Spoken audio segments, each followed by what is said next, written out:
Greetings from Long Island, where every highway is a sunrise. It's time for Dave's Gone By, an hour of comedy, talk, and music brought to you by Total Theater, with your host, Dave Lefkowitz. You've never heard anything like it, so sit back, relax, squeal if you must. Here's the host of Dave's Gone By, Dave! Tropical hot dog night!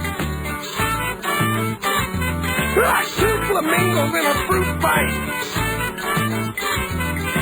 Every color of day, whirling around at night.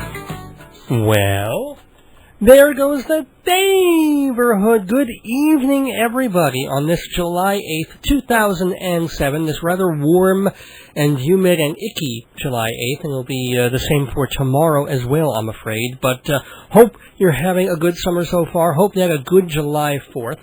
Kind of took mine easy. Didn't do any parties, didn't do any kind of barbecues or any stuff like that. I missed the family one because it was the week before when I was here at the station. So even though I've been trying to eat better as of late, as of the past few months, because, you know, the wife is on a lot of different health kicks and going to the gym and eating less and less actual real food and more salads and stuff like. I mean, she keeps narrowing the field down of comestibles. So for a while, she was cutting out red meat but still eating chicken and some other stuff. And then she decided to give up chicken after finding a wounded bird on the street and figuring, well, you know, it's a little too close to what we would normally be eating, covered with sauce and ketchup. And so there's no more chicken.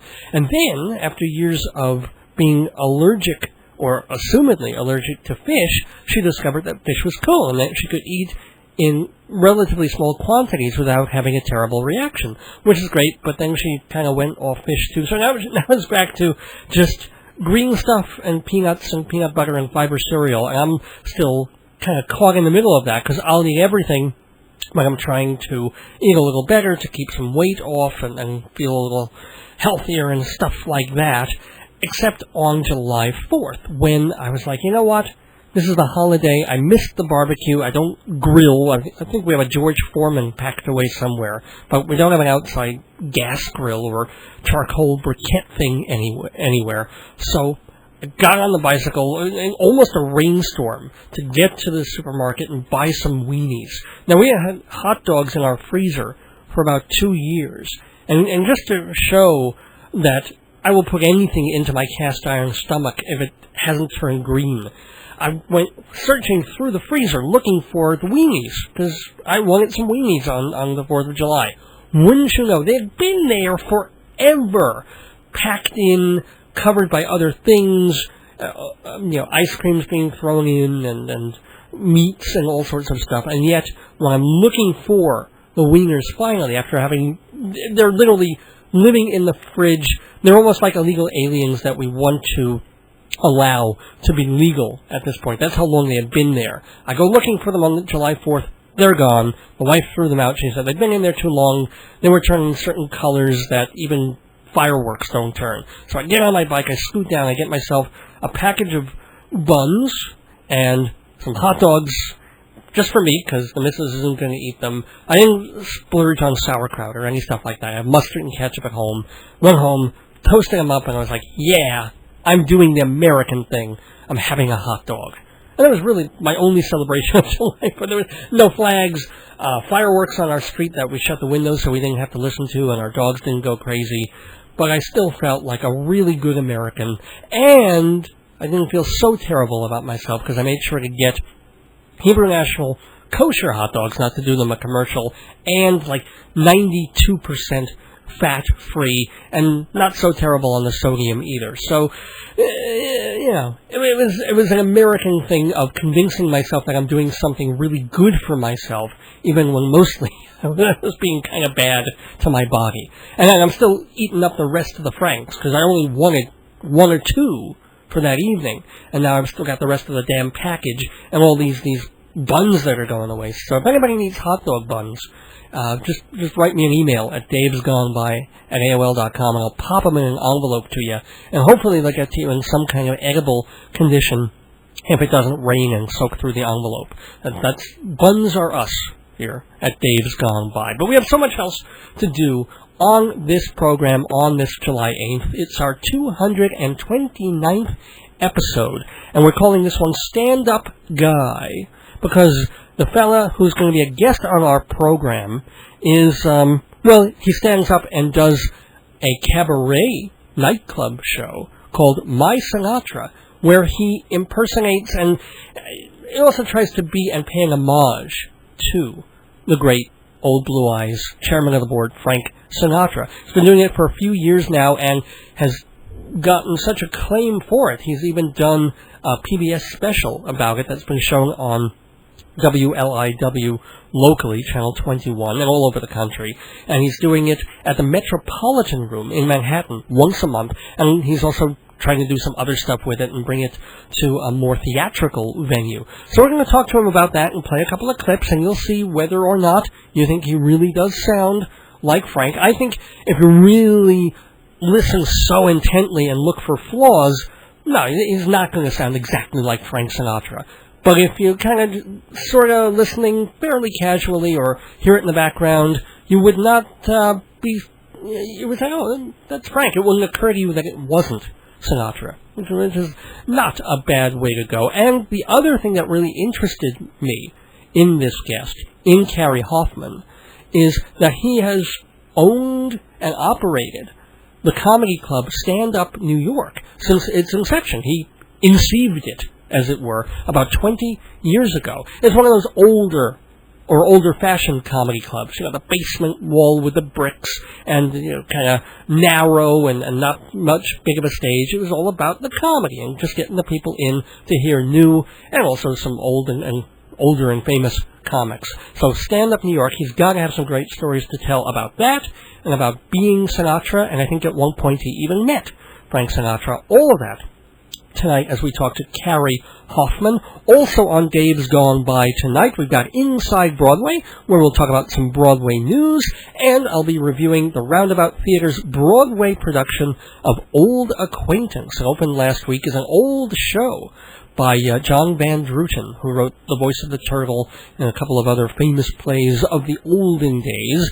Does Old Acquaintance have some new wrinkles, or is it just kind of going into senescence? Well, I'll tell you about this production later in Inside Broadway. And towards the end of the show, we will also be talking about the late, great diva Beverly Sills, one of New York's own. She passed this past week, and we'll play a little bit of her doing her art and talk just a little bit about what she brought to this city. And what people are bringing to this radio program is support and money. A little bit, thank you very much, to our sponsors, MortgagesRock.com, the place to go if you want to find out how to give your friends and family and neighbors loans and mortgage loans and financing that they need. It's all about the paperwork, and MortgagesRock.com teaches you how. Also, this show is brought to you by Performing Arts Insider Theater magazine. It is the Bible of Broadway and has been so for over 6 decades.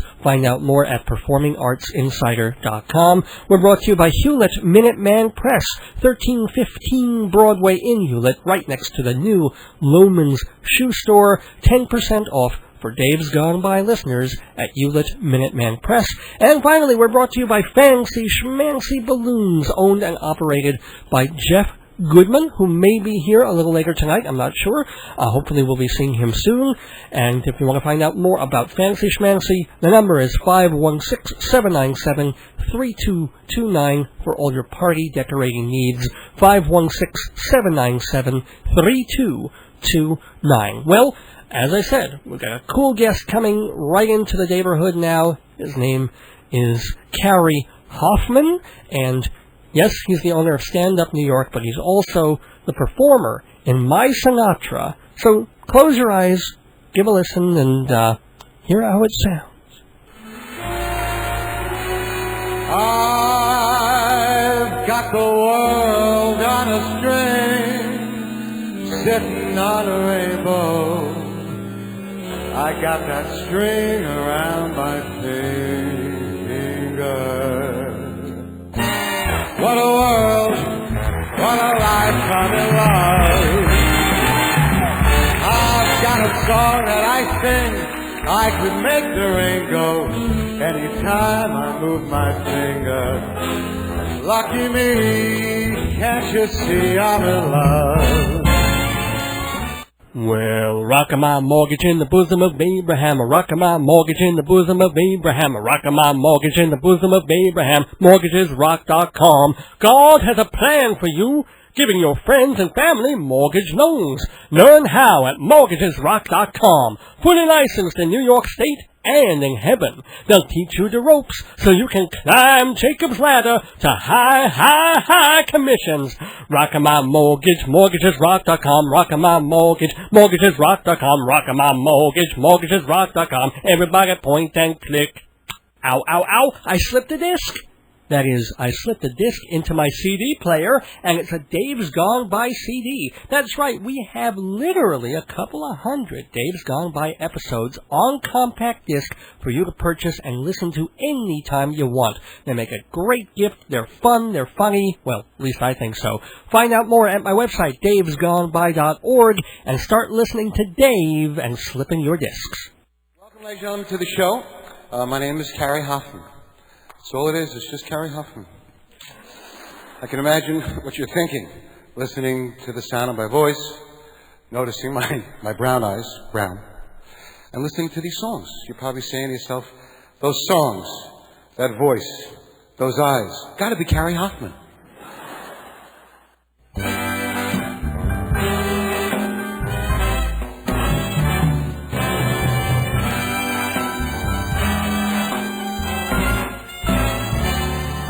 That's life. That's what the people say. You're riding high in April, shot down in May. But I won't let it change my tune. When I'm back on top in June. Everyone, that's life. And as funny as it seems, some people get their kicks stomping on a dream, but I won't let it get me down. 'Cause this fine old world, it keeps turning around. Welcome back to Dave's Gone By. A lot of the people who are in what we call show business, the biz we call show, as the phrase goes, they try to do a bunch of different things. In other words, the actor always wants to direct, or the actor wants to open a restaurant. They all want to be in different parts of the business. But our guest tonight on the show is in so many different ways and has his finger in so many different pies. I mean, he owns a comedy club, he manages comedians, and if that's not enough, he's got a singing career and has been touring a show where he performs, and somehow he finds time for all of that and to appear in the Daverhood with us tonight. His name is Cary Hoffman, and he's on the telephone with us. Cary, you there? Hi, Dave. How are you? How's everybody? Thank goodness, everything's fine, everything's great, and so let's go right to your show, and we'll branch out from there. You do a cabaret performance called My Sinatra, The Songs and the Stories. How did that... Well, at some point you figured out that you really sang like Frank Sinatra? Well, at the age of 15, I think I was struck by a vicious obsession. My father died, and somehow my psychiatrist told me years later that I adopted the voice of Frank Sinatra, and I was raised with my uncles, who were called studio musicians back in the 50s, and actually played on many of Frank Sinatra's records. The Small Brothers, Charlie Small, Joe Small, and Jaime Small. And I guess it became an obsession, and I stayed in my bedroom for years playing his music, and I never outgrew it. I sort of say in my act it's kind of like a vocal neuroses. And it stays there. And I happened to go into a jazz club years ago. I knew the guys in the band because I was writing advertising jingles at that time. They asked me to get up and sing. I sang night and day. And within a year, I did a public television special that I starred in called My Sinatra, The Songs and the Stories. And then I was signed by an agent, and I started to tour around the country bringing the voice of Frank Sinatra to Sinatra-starved people all over the world, including 30 cities here, and I played for the president of Singapore and Athens, Greece. And so I'm bringing the show back where it started in New York, but I'm bringing it back to a club called the Metropolitan. And you're playing in July? In July 10th, July 24th, and August 7th. Every other Tuesday at 9:30. Oh, cool. And the interesting thing about your version or your take on Sinatra is that so many people, so many impersonators, do the later one, the swing Sinatra towards the 1970s and 80s and early 90s. But you perhaps go a little more for the early crooner. Totally. I do the mid-50s to the mid-60s. I don't mean to brag, but it's the hardest Sinatra to do, because that's when his voice was absolutely perfect. That's when his breath control, his intonation, his tone, his quality was God-given. It was unbelievable, and for some reason, I'm able to recreate that Sinatra, as you can hear coming up with I Got You Under My Skin.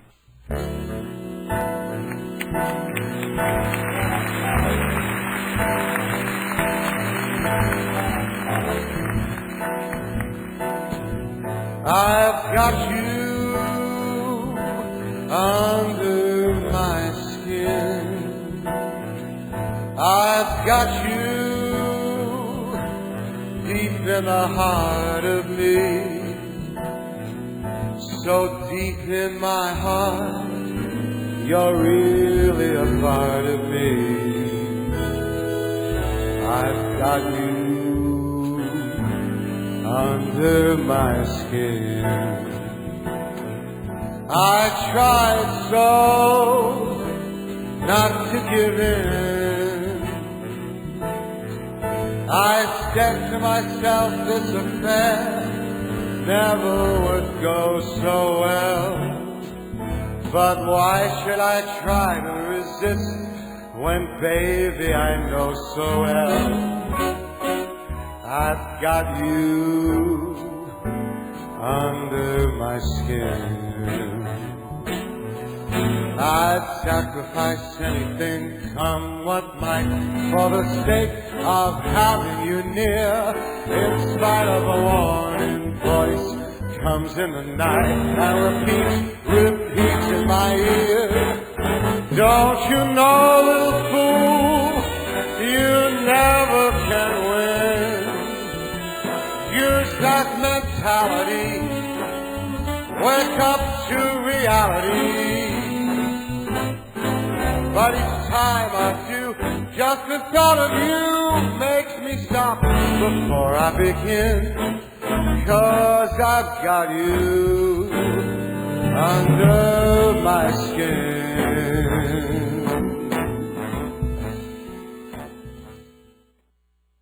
Welcome back to Dave's Gone By, and I'm very proud to have in the neighborhood Cary Hoffman. We've been talking to him about Old Blue Eyes, the chairman of the board, Frank Sinatra, because Cary has been doing a show called My Sinatra, which in which he impersonates and does an homage to Old Blue Eyes. And did you ever meet Frank?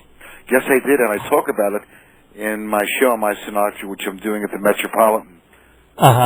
Tuesday, July 10th, and then July 24th and August 7th. I talk about it. It's at the end of my show when I sing My Way. A young agent, many, many years ago. This is the second time that I've done Frank Sinatra's music. The first time I did it in my 20s, in the 1960s. Mm-hmm. I failed, as I should have failed, because there was a great Sinatra around at that time. And an agent saw me sing and said that he could introduce me to Frank Sinatra. Wow. I was amazed, and I had known the agent. He was a friend for years, and I said, "You never told me that you knew Frank Sinatra." He said, "Well, you never asked me." I said, "I have to ask you? I'm totally obsessed about this man's music. He's literally my own personal god, and you have to ask me?" He says, "Well, let's go down to this little bar that he hangs out called Jilly's, which was owned by his friend, Jilly Rizzo." Yeah. So we went down, and it was just crazy. They could hear the end of the story at Metropolitan. Oh, that's so cruel, man. Should I say the story? Should I actually do the whole thing? Well, I showed up. I was wearing a nice blue suit, and we stand outside of this bar, and I'm looking at the agent, and I'm saying, "What's next?" And he says, "Well, we'll go inside."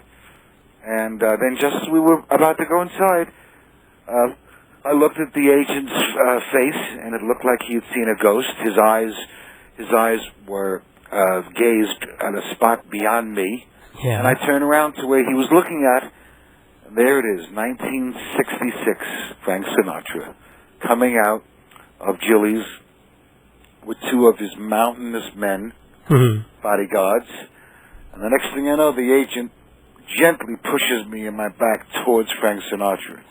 At that point, I knew one of two things was going to happen. I was going to be dead. Right. And the other thing I knew was that the agent was lying. He didn't know Frank Sinatra because he was pushing me into him. Oh. You know, agents sometimes don't tell the truth. I don't know if you know that. No. You're kidding. Just sometimes. So the next thing I know, 8 inches from Frank Sinatra's face, and all I remember is those giant blue eyes. Unbelievable. Eyes that were almost too big for his head. And, did you say anything? Did the agent say anything? well, the bodyguard started to push me aside. Right. Because I had been pushed into Sinatra, and the bodyguard started to push me aside. And then the agent did the right thing. He thought fast, and he said, "Mr. Sinatra, I want to introduce you to a singer by the name of Cary Hoffman." And that's when Sinatra's hand came out, and he stopped the guy. He pushed his bodyguard back, and there I was, standing head-to-head with Frank Sinatra. You know, in life, you're not really supposed to meet your heroes. They're supposed to be kind of an abstract thing. Right. So there I am, with Cary Hoffman and Frank Sinatra. And so Frank Sinatra then says, "What kind of singing do you do?" And I had lost all sense of who I was. I was so nervous and so jittery and so crazed that the only thing I could think of saying was "you." So he's asking me, "What kind of music do you do?" And I say "you." I would love to get those words back. Actually, that's a lovely answer in a way. Well, it's not the answer that he wanted. Oh. He doesn't want people impersonating him. He said to me, "No, I don't. I mean, what kind of songs do you sing? You can't be singing me. You have to be." And I said, "No, I meant your kind of songs, but it's really me singing and it's you. It's your voice, which I'm doing me in my version." And so he just stopped because he realized I was babbling. Rambling, yeah. Me, you, me. And you have one of the bodyguards hit you in the back of the neck very hard. Which, if you think about it, has been my problem for 30 years, not knowing what I'm doing in that voice. So Sinatra just said to me, "No, what kind of songs are you singing?"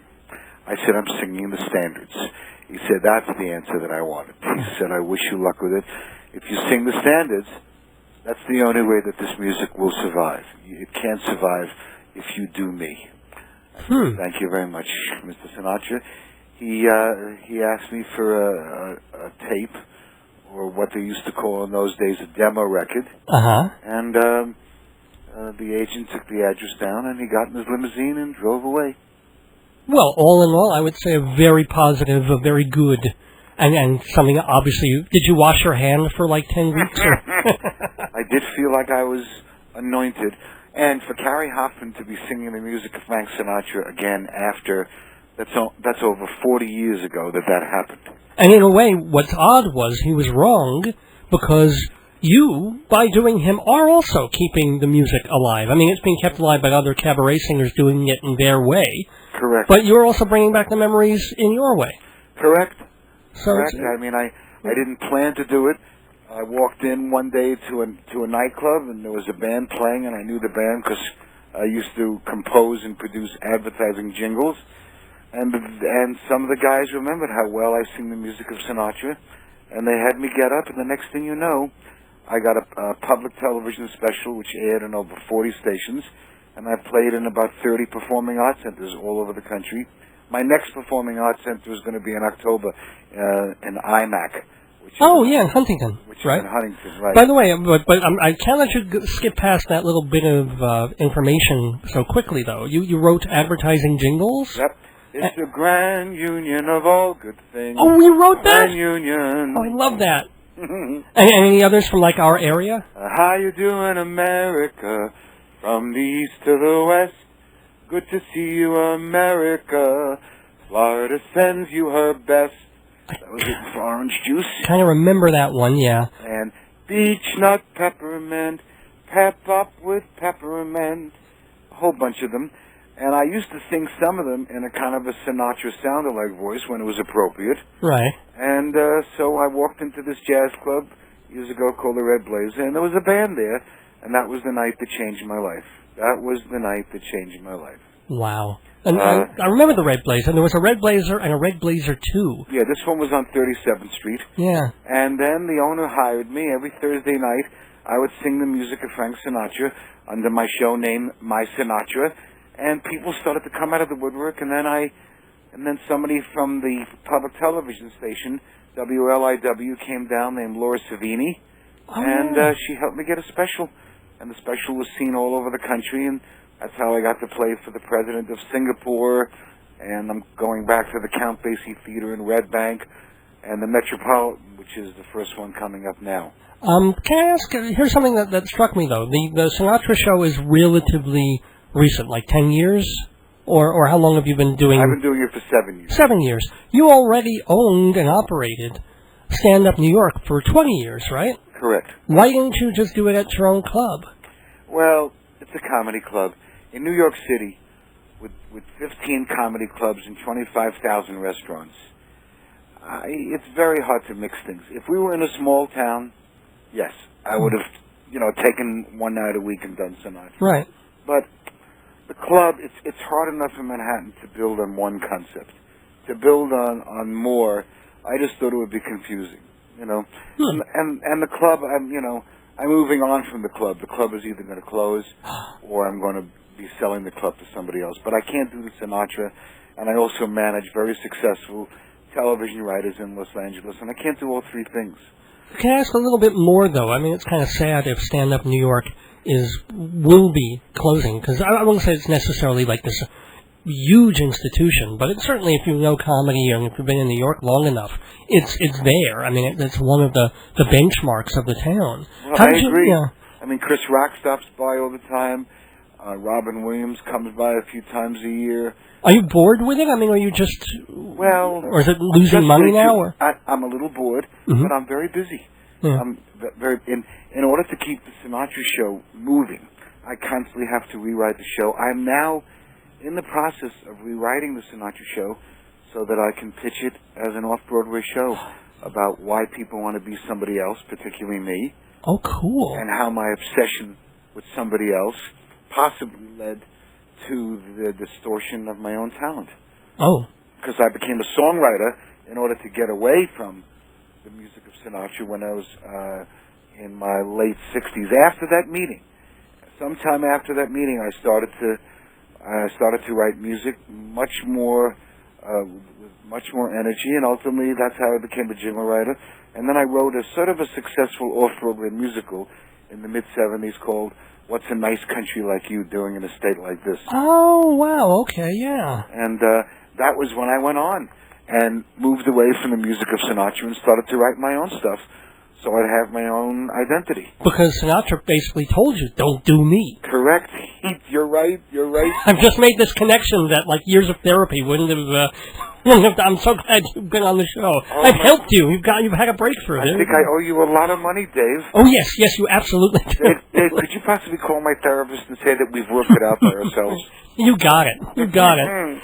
But please, just tell me a little bit more about Stand Up New York, because as someone who loves comedy as much as music, I really wanted to know how you started the club and how it got going and how you've maintained it over the years.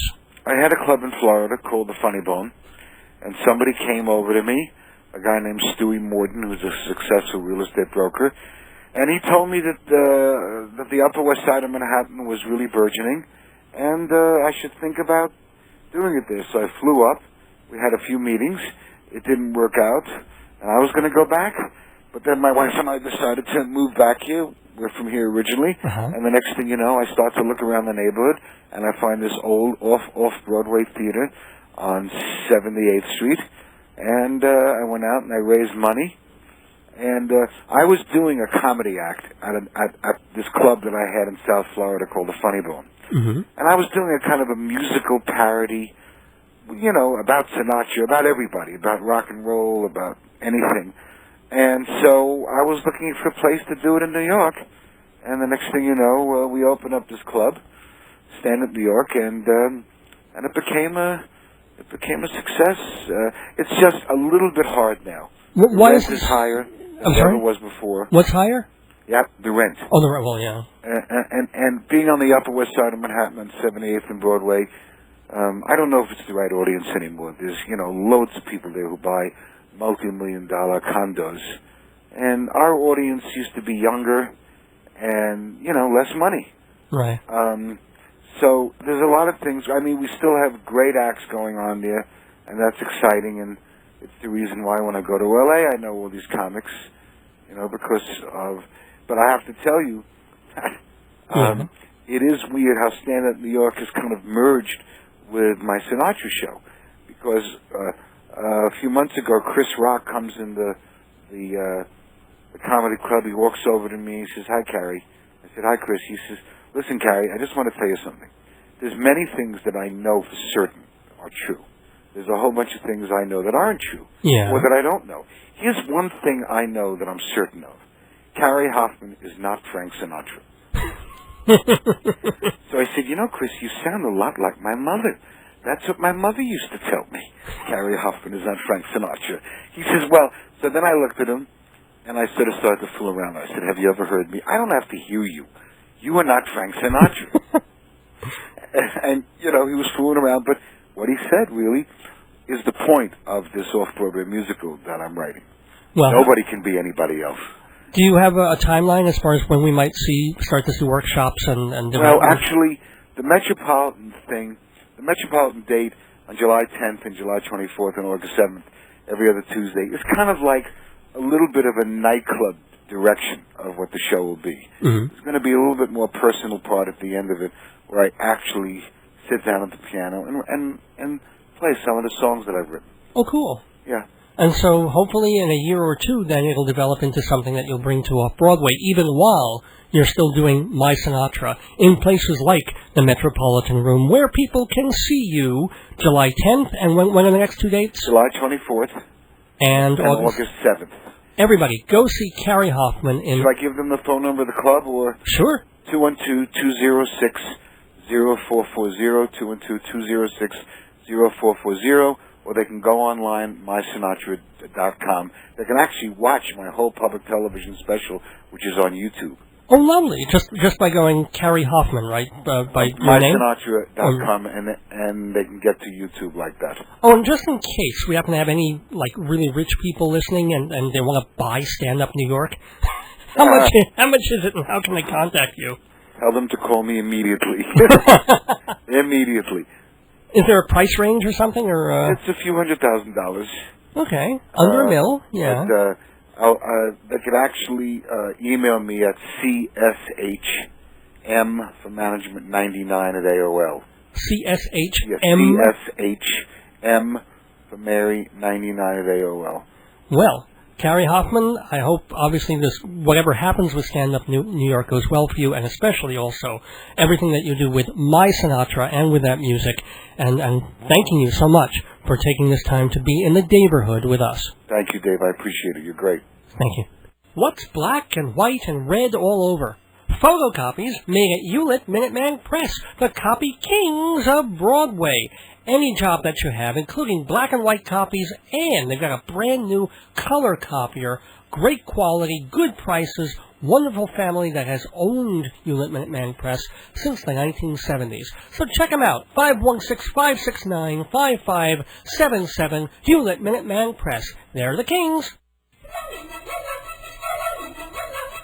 Inside Broadway, brought to you by Total Theater's Performing Arts Insider, your everything theater guide.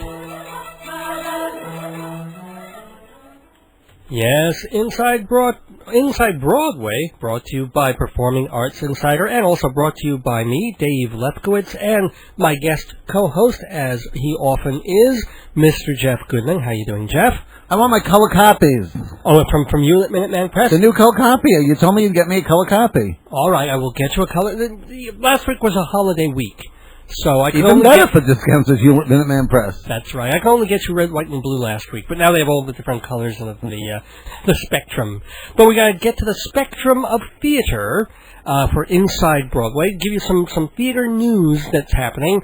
Well, remember last week we were talking about Grey Gardens, the Broadway musical. Yes, we were. And what were we saying about it? They had Mary Louise Wilson was going to leave. I guess her contract was up. They couldn't come to a whatever. They were going to renew and stuff like that. But they were going to look for a new person to play her part, the mother part. Right. And keep Christine Ebersole and keep the show going. Her contract expires in October or something. Right. But what happens? They decide to close the show. What's up with that? Well, it wasn't doing so wonderfully well, and they've already got plans to bring it to London next year, and summers are tough. So they have decided to close Grey Gardens. They close it halfway through the summer? Yeah, July 29th. They figured they'd end it at the end of June or wait until Labor Day. Kind of weird that they're but August, I guess, is a tough month. It's a tough show to sell to tourists. Why? Well, explain why. Oh, it's about an eccentric mother and daughter who live on Long Island. Oh, yeah, okay, and? You know? Well, what do the Fukuyamas from Japan care about that? Or Well, they have to speak English, first of all, to understand the language. Right. And Mamma Mia is so much more fun. Well, I mean, we may differ about that, but I don't know. I'm only kidding. I'm not a Mamma Mia fan. Oh, okay. But Grey Gardens is a good piece, so you have another month to see it, ladies and gentlemen. Remember that both Mary Louise Wilson and Christine Ebersole won Tony Awards for their roles in Grey Gardens. The costumes. But it didn't win a whole bunch. It won 3. Because Spring Awakening took pretty much all the rest for musical. So Grey Gardens closing July 29th at the Walter Kerr Theater on Broadway. And another show that has already closed on Broadway just a few hours ago was the revival of Inherit the Wind. Oh, that's right. Playing at the Lyceum Theater. Christopher Plummer was so deservedly Tony nominated. But, you know, whom he was beaten by this year. Jeff? I'm sorry? Who beat Christopher Plummer for the Tony this year? And also beat Liev Schreiber, who was in talk radio. Come on, you know. In a play. Yep. Wait, I know this. Yep, you do. Oh, well, what would be the... Isn't that air fun? Initials are FL. Frank Lautenberg. Oh, close. Frank Lautenberg. I don't know. I just made the name. That was very close. It was Frank Langella. Oh, that's Frost Nixon. So yes. Frank Lautenberg. Anyway, I think Frank Lautenberg, someone I used to work with or something. If you missed Inherit the Wind, sorry, you did miss Christopher Plummer giving a really wonderful performance. And by the way, Frost Nixon is also closing soon. What is Frost Nixon? Yeah, but that's both of these are closing on schedule. Yeah, they were both limited runs. Some other Broadway news, or actually this is an off-Broadway bit of information, that in Midsummer Night's Dream, that's going to be the second show for Shakespeare in the Park. Shakespeare in the Park? Free Shakespeare in Central Park from New York Shakespeare Festival that's been going on for years since Joseph Papp. You know who's going to be starring in that? One of the women from Coast of Utopia. Martha Plimpton. Oh, Martha Plimpton. She's going to be in there. She's playing Helena with Lila Robbins, who's going to be in it. Tim Blake Nelson, Jesse Tyler Ferguson, and Avenue Q's Jack Tartaglia is playing. Jesse Tyler Ferguson from. Is he going to play Bottom? You mean in real life or no? No, the character. I don't have that info, but I will tell you this. And John Tartaglia is also going to be in Jack Tartaglia from Avenue Q is going to be playing Puck. No jokes. He's just listed as Fairy. That's Puck. Or maybe Jesse Tyler Ferguson. Well, they would call him Puck. Wouldn't they call him Puck? Maybe Ferguson is Puck. I don't know. Anyway. No, I think he'd be better as Bottom, don't you think? Honestly, I couldn't give a puck. But, you know, Midsummer Night's Dream... I really am a big fan of Jesse Tyler Ferguson. I think he's very talented and very, very funny man. As is John Tartaglia. I may just move my big fat behind to go see this thing. Well, you have to see it in Central Park. It's free. Everybody can get tickets. Starts on August 7th and runs through September 9th. Shakespeare in the Park, Midsummer Night's Dream. Now, speaking of... I'm sorry to do this, but speaking of fairies, Do you know who's going into Hairspray soon? Yes, but that's not a real good... I couldn't resist. No. And Bottoms, what? No, I thought that was a great casting move for Lance Bass. Yeah, Lance Bass from NSYNC. But he's not going in as Edna. No, well, he's too thin. He's too young. Well, you could always put him in a fat suit. But no, they're doing him as the Corny Collins. Corny O'Connell used to work at or maybe still does, at WFPB. Well, I think it's great. I think he'll be great as Corny Collins. I want to see that. Well, Corny Collins, explain what Corny Collins does. is the DJ who basically hosts this teen frenzy dance party. Right. And he is corny. He is. So that's what Lance Bass will be playing. And he sings the title song. And please don't obviously I'm making kind of a gay joke or whatever, but Bass is also famous for being on the cover of People magazine coming out.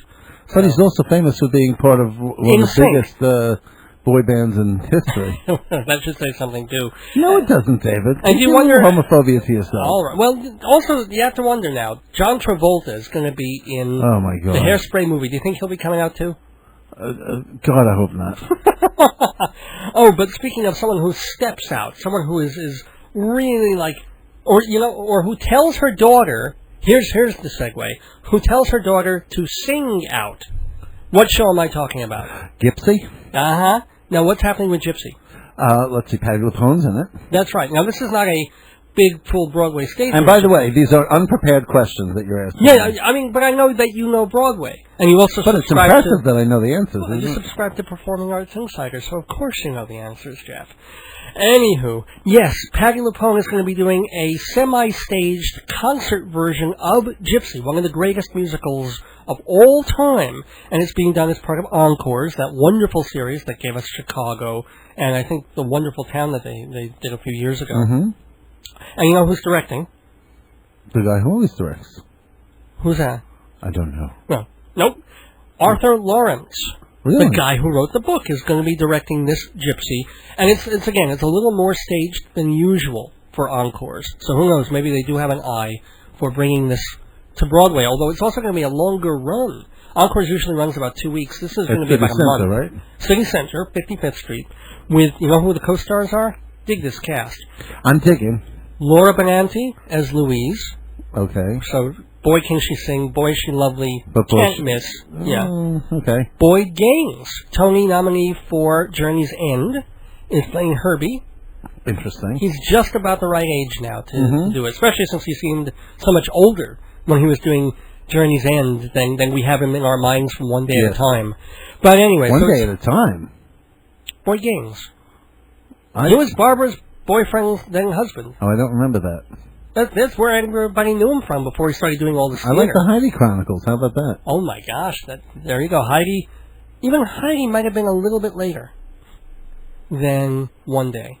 I think it was TV first and then theater. Could be wrong about that. Anyway, speaking of theater, we have a couple of Broadway things to talk about. But first, we got to give our props to that wonderful magazine, Performing Arts Insider. Let's start at the very beginning. Whether you're at the very beginning, the middle, or the end of the Broadway season, everything you need to know about Broadway, off-Broadway, cabaret, opera, and dance is in the pages of Performing Arts Insider Theater magazine. Available 21 times a year or just in the monthly edition. Either way, Dave's Gone By listeners get 10% off. So subscribe now to Performing Arts Insider and find out all the information at performingartsinsider.com. Welcome back to Inside Broadway as part of Dave's Gone By. And Dave? Yes, Jeff? Don't you have a sale on Performing Arts Insider this month? And you're absolutely right. It's not just the usual 10% off that Dave's Gone By listeners get. Thanks so much. There's so much more than that. This is good. This is a big one. If you subscribe to the big full season, that's 21 issues per year, you get the price for Dave's Gone By listeners is about $195. And you know who's under really $200. You know who's really upset about that? All the people who paid $275. Charlie paid his thing last month. So I'm glad he did. That's what he told Charlie's me. a mutual friend who also subscribes to the magazine. Insider, as we like to call it. The Insider, yes. So you can be a subscriber too. And actually, there's also a monthly subscription thing. So if you only want 12 issues, and that's a bit cheaper. But if you want the whole thing, there's a really good discount on now. Go to performingartsinsider.com. Now, speaking of going to things, we're both going to be going to a brand new Broadway musical that seemed to be in terrible trouble. That seemed to have all sorts of... There was not a broken leg, but a very bad sprain, and then there was one actress who was supposed to be in it, but isn't, blah, blah. Xanadu. Xanadu is opening on Tuesday night, July 10th. Jeff, does it look good? Do you think it's going to be all right? Well, I got to see the performance on Saturday night, and I must tell you, if I were those people who might want to see it, I'd run to the box office and buy a ticket. Now, that could mean either it's so bad it'll close in a week, or it's so good it's going to be a hot show. No, I think it's going to be a semi-hot show. I really do. They took a movie musical that was just awful. It was so mediocre it was pitiful. Right. But with a great score. And what they did is they kept the score and just threw away everything else and kept the roller skates and made this phenomenally campy musical out of it. It is so much fun. Okay. It is adult summer camp. We can't really. I'm not going to say anything. I'm not saying anything about it. Although one thing I'm a little curious, you call it a score. Was it a score or was it a bunch of pop songs that they put into it? Well, it was pop songs, and they sang the pop songs. I mean, in the original movie, even. Yeah, it was. They had those. These are all in the movie. But were they songs? What I'm trying to get at is, were they written for the movie and the characters? Somewhere, I think. Somewhere. I don't know. Okay. Like the song Xanadu, I think. Almost Footloose-ish, sort of. Although those were all written. Well, whatever. I don't know. But this was. I mean, it has great song. I mean, it's so much fun. If you ever love the 80s, you have to go see Xanadu. Well, Xanadu is opening this week on Broadway, and as Jeff said, if you buy your tickets before the reviews, you're guaranteed. And I think they have some discounts out now. Probably. And guess what else, Dave? What else? They've totally redid the theater. Oh. The theater isn't as uncomfortable as it used to be. Which theater? The Helen Hayes. Oh, wow, okay. And on top of everything, there's a brand new stage. And there's stage seating for Xanadu. That's the in thing. They got it for Spring Awakening. They did it, I think, for Inherit the Wind. Yeah. So I guess, I don't know. Well, what happens is they brought the stage a little bit further into the audience. So I think to make up for the seats, they put them up on stage. Okay. It's great. Cool. And there's audience participation, which is good if you're on stage. Aha. Thanks for the warning to all the people who are not looking for that. Anyway, Xanadu, that's happening. Let me talk about a show. And we'll give a full review next week. Yeah. Because I'll be seeing it also, so we can actually. But hint, I liked it. Now, you can't review it before it opens. That's the rule. Now, a show that did open last week is called Old Acquaintance, and yes, it's an old show by John Van Druten. He's the guy who wrote Voice of the Turtle. and who could miss the Voice of the Turtle? That's actually a pretty good play. He wrote a few very good plays. What other plays did he write? Did he write Bell, Book, and Candle? I could be wrong. I don't know. But anyway... I'm not a John Van Druten. Well, he's talented. He writes a good play, and he's written... Is he still alive? No. Very early. So then he wrote. He wrote some good plays. And Old Acquaintance is one of them. Apparently, it's a rather famous 1940s movie that I have never seen, and it's known for giving Betty Davis and this other rather famous actress, something Hopkins, at the time, these big, showy, splashy roles. Because what it is, it's these two sisters who've had very, very different careers, even though they're both writers. One has had a certain modest level of success writing really good literary books, and the other has had fabulous monetary success writing crap.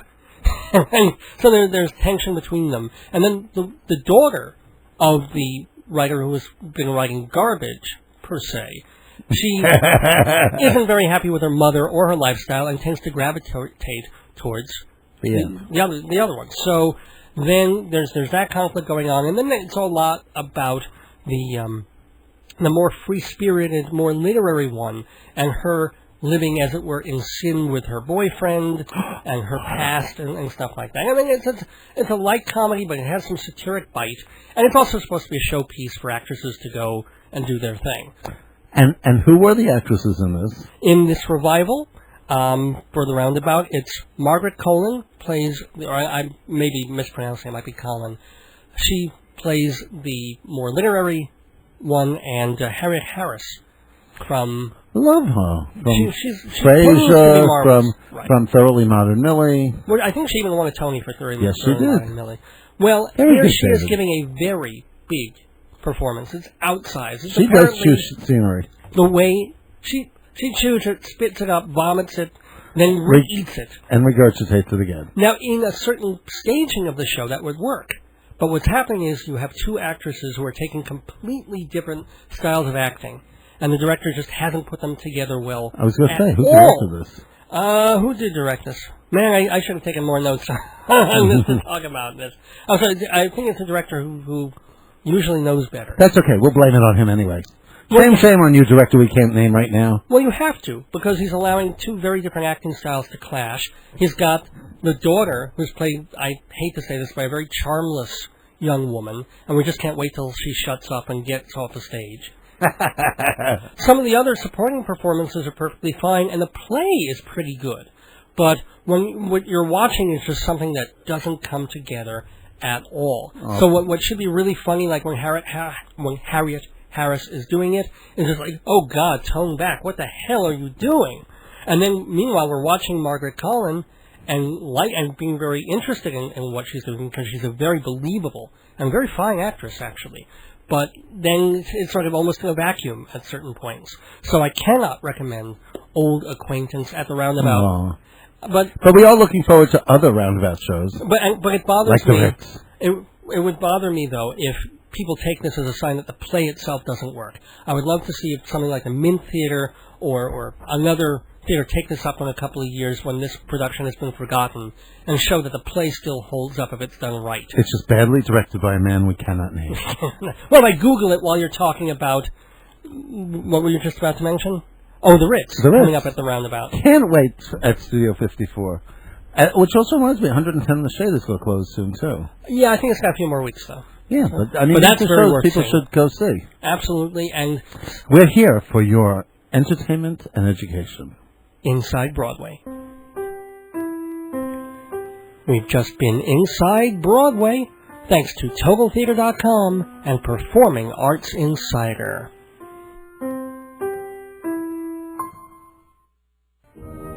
Moby Dick, Ulysses, War and Peace, the Bible. Big freaking deal. If you want to read a real book, a funny book, try Marriage, Babies, and the End of the World, a collection of comedies by Dave Lefkowitz, me, the host of Dave's Gone By. Each play is stage-tested and relatively safe for public consumption. Marriage, Babies, and the End of the World, available from Holdo Books on the Dave's Gone By website. It's the great American something. You're listening to Cary Hoffman, the star of the show My Sinatra. I'll be playing in the Metropolitan. And you're listening to me on Dave's Going By on WGBB. Thank you, Cary Hoffman. Thanks also for being part of the Daverhood tonight. First of all, by the way, I did Google and I looked up, and the director of Old Acquaintance is Michael Wilson. I think he's from Hartford Stage. So together, let's give Michael Wilson a big boo! Boo! And someone who probably was very, very used to booing. We should really do that. We should do a boo of the week. Well, okay. The Michael Wilson boo! All right. Now, on to something not so happy. But again, someone who probably heard her share of boos, both on stage and behind the scenes. Well, a diva will. And we did lose a diva this week, Beverly Sills. The acclaimed Brooklyn-born coloratura, soprano, actually, and then she became a mezzo later on in her career. You're bringing me down, Dave. This is so sad. Well, it was sad when she died. Weren't you a little like, oh... Oh, yeah, my bubbles died. Hey, and you know why... Now, everybody assumes that she got the name Bubbles, the nickname Bubbles, because of her bubbly personality, or maybe because she's a little bit zaftig, so she's got the bubbles up in front. But no, do you know why Beverly Sills was called Bubbles? Please tell us the story, Dave. I love when you tell the story. Well, it's not me telling the story, it's the New York Times or whoever wrote this obit, that when she came out of the womb, she apparently had bubbles in her mouth. And the name stuck literally right from then, I guess when the family told the story. So they called her Bubbles. Here's a nickname from birth. That's pretty good, because if you know what they would call me if I kept my nickname at birth. Oh, good God, like why? asswipe, I don't know. Yeah, you have kept that nickname. But anywho. That's okay, because Teeny Dick still sticks with you, doesn't it? I won't even go there. Someone was blowing tiny bubbles. You're becoming evil Jeff. You were nice Jeff for about 55 minutes, and now you're like evil Jeff. I just like to turn on you, Dave. Yeah. But we're trying to do an obituary here, for God's sake. We're trying to say goodbye to Beverly Sills. Oh, I'm sorry. But she would like it that we're laughing. You know, not at her, though, yeah. No, you were laughing at me. We're laughing at our own expense. True. This is true. She died on July 2nd, last Monday, of lung cancer. She didn't make it to 78. And she never smoked and died of lung cancer. I don't know. Maybe she inhaled in the lobby from singing at New York City Opera and the Met. She did sing at the Met. She sang at La Scala. She sang at all the major... She was the president of the Met or something, wasn't she? She was the head of Lincoln Center for a while. That's right. And then ran City Opera for 10 years. She was quite a... Best friends with Carol Burnett, too. What about... She and Carol Burnett were really good friends. Yeah, and they did that special together, I think, as well. Yeah, that's how I learned about Bubbles. And she was actually chair of the Metropolitan Opera for a bit. I don't remember that. Not one person I ever heard say a bad thing about her. She was like one of these people who everyone loved. There was a positive... Imagine that, Dave. Yeah, I can't even begin to imagine. Well, and also, it was very good on PBS. Charlie Rose reran a series of interviews that he had with her. Oh, so you got to see her strength. And she made it clear. She had her tempers. She had her things like, I want it done. And as she got older, it was more like, why can't this be done yesterday? So why do I have to wait for this? But at the same time, you could tell everything she tackled, with such brio and such excitement. Well, I think I'm telling you, I really think that the entire country, when it was on the evening news, they said Beverly Sills passed away. The whole country probably did. Oh, that's too bad. But especially in New York. She was such a... Remember, You can't live on Love Alone at City Center. You can't live... La, la, la, la. When they were raising money for City Center, I think she was part of that whole campaign. Okay, Dave, we'll get you back into that little rubber room. And the great irony, the sad irony, is that, she's an opera diva, and one of her children was born deaf.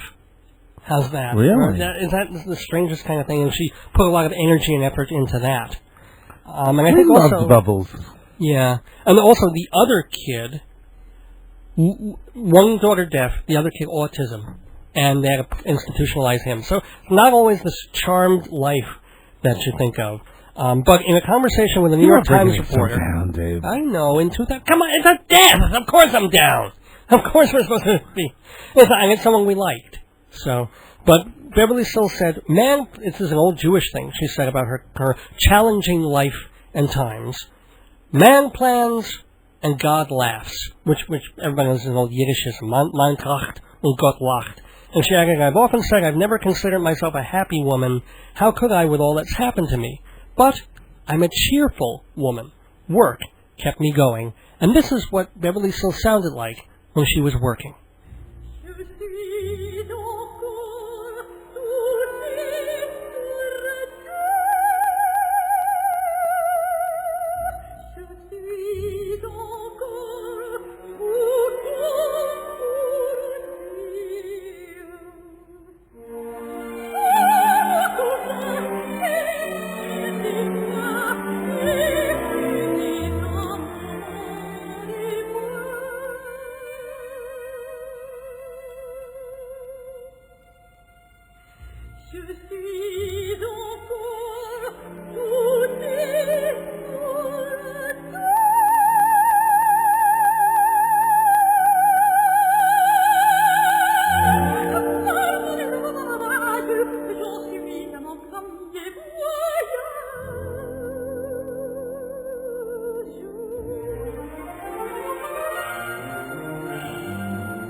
Sponsor me, Dave's gone by. Run your ad, folks will buy. If you want to reach the public, sponsor me. Advertise on this program for incredibly reasonable rates with long-term discounts. See prices at davesgoneby.org or call 516-295-1511. Sponsor me. If you're wise, on Dave's Gone By, you'll advertise. If you want to be successful, sponsor me. And thank you to all the sponsors of Dave's Gone By every single week on WGBB Freeport, AM 1240 on your radio dial. Jeff Goodman, also thank you, of course, for being my co-host. But I hate that singing voice. It sounds like someone's like squeezing your intestines. Oh, I thought you meant Beverly Sills. No. By the way, we heard that was from Manon, the Massenet opera, Je suis encore tout étourdi. Well, thanks for taking my transition. Oh, sorry. Because speaking of intestines. Oh, we don't really have time for that. Do the story. Come on, it's gospel hour. Do a story. I hope you all saw this in the newspaper this week. It is one of the greatest news stories in the history of the universe. I mean, I'm sorry. It's terrible. It's sad. It's near tragic. It is really sad, tragic, and relatively painful. But a young girl, I think she was about 11 years old, was swimming in the kiddie pool. A big, of like a condo or something? Something like that, yeah. I've done a big cement kiddie pool, not a plastic little right, thing. Not the plastic little thing. A real pool. And pull the grate on the drain was apparently not secured properly. And so she got sort of sucked towards the drain. And the drain apparently is so strong on these things that, well, she got pulled down to it, and her intestines were sucked out through the drainage. You forgot the other part. Something got ripped? Oh, yes, her rectum was torn, and her intestines ended up being sucked partially into the drain. She's had 2 surgeries. She's alive, not doing especially well, but she's all right. But and David the cautionary, you were laughing too when I told you during the commercial break. It was sad, it's sick and sad, sad. But like, what an image. And just to see all these news stories, and also the television news stories that were YouTubed, of like, girl intestines sucked out in pool. I mean, it's a wonderful headline, you have to admit. Horrible, but also somehow wonderful. And the cautionary tale, ladies and gentlemen. And she wasn't even swimming naked or anything. It'd be interesting if that happened in the Olympics. Like, somebody forgets. That'd be a great terrorist. But that'd be great for a Bond movie. Mr. Bond, we will suck out your intestines with pool filtration. We expect you to lose your guts. Anywho, I was going to thank our sponsor. What a weird place to go after that. Our sponsors, Fancy Schmancy Balloons, which you are the proprietor of. What's the phone number of Fancy Schmancy? 516-797-3229. And Performing Arts Insider Theater Magazine, the Bible of Broadway. Please find out more at performingartsinsider.com. And also tell about mortgagesrock.com. Why don't you tell us? Ooh, mortgagesrock.com is one of the best places to get a mortgage for you. Or you can learn about selling mortgages to your friends and family and make it a little casheroo that way. Yeah. Well, the more paperwork you do, the more commission you get. And that's why mortgagesrock.com. They sure do. And also 10% off for Dave's Gone By listeners who visit Hewlett Minuteman Press. What's it near, Jeff? It's across the street from Loman. That's right. And next to? The new Loman Shoe Store. In Hewlett, Long Island, Hewlett Minuteman Press. I mean, how could you lose? It's across from Loman's. If you don't, you could go, what we decided, you could go make copies of Loman stuff, and then you don't have to buy all the Loman stuff. Yeah, just Xerox like a silk shirt, and you can have 5 of them. I thought it was a cute idea. And it's from Loman, so how could it be bad? How could it be bad? That's right. Speaking of good things, I want to tell people what's coming up in the weeks ahead. Next week on this program, a cabaret singing legend, Julie Wilson. Oh, be still my heart. Yeah, well, she's quite a singer still, even after all these years. She's appearing at the Metropolitan Room from July 12th through July 20th in New York. But she will be here in the neighborhood next week. And remember, she was on Broadway in a couple of shows, including Legs Diamond. Yes, that brings back memories. Also, appearing in the weeks to come, we have the proprietor of the Museum of Bad Art. No kidding. There is one. It's in Massachusetts, and she's going to talk all about it. And can I give her a couple submissions? Yeah. That's how they get them. It's not like they have a major budget. But they have 400 acquisitions already in the Museum of Bad Art. We'll be talking to Louise Sacco, who deals with all of that. And coming up in, I think, 2 weeks, maybe 3, another legend. The one, the only Yiddish theater, one of the last really remaining greats of the Yiddish theater, Fivish Finkel. It's going to be on ARP. Fivish Finkel from Picket Fences, from Boston Public. And most importantly, from Little Shop of Horrors. Off-Broadway, that's right, and Finkel's Follies and Cafe Crown. Fivish Finkel going to be in the neighborhood. Does he want to talk to the Loman's woman? She'd love to talk to him. Thank you very much to Cary Hoffman. See him at the Metropolitan Room once this month, and once next month, and once after that. Sinatra. Look for My Sinatra, and check him out on YouTube as well, doing that show. I want to thank also a quick thank you to Stefan Zucker, who was kind of helpful in the whole Beverly Sills segment, and he also reminded me that this week we lost someone who's more famous outside America in the opera field. David Hasselhoff died?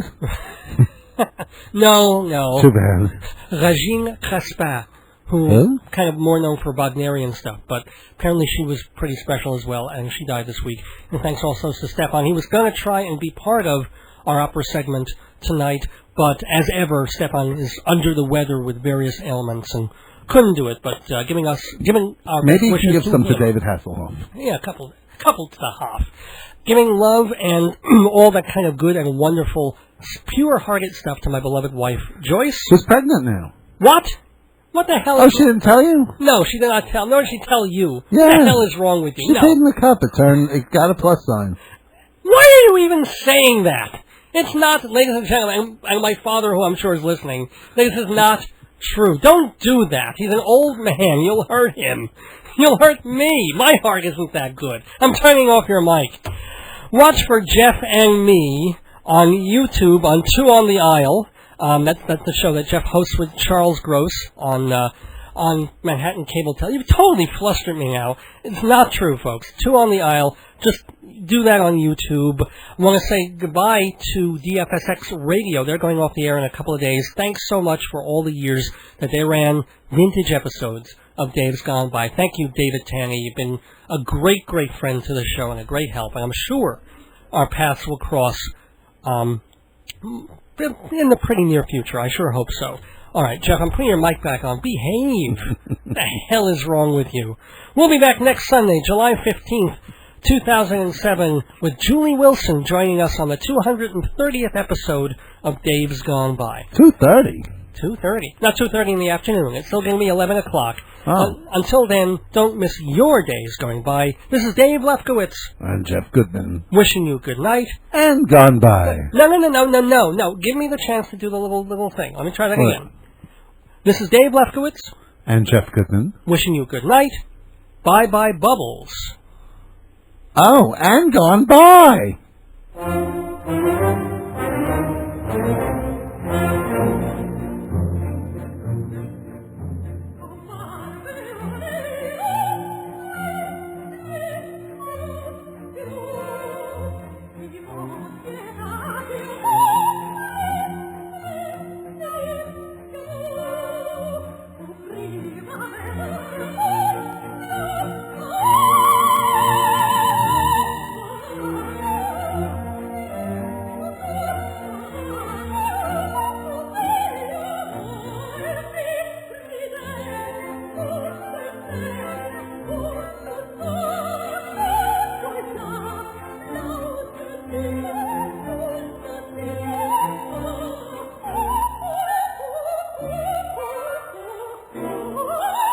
Thank you.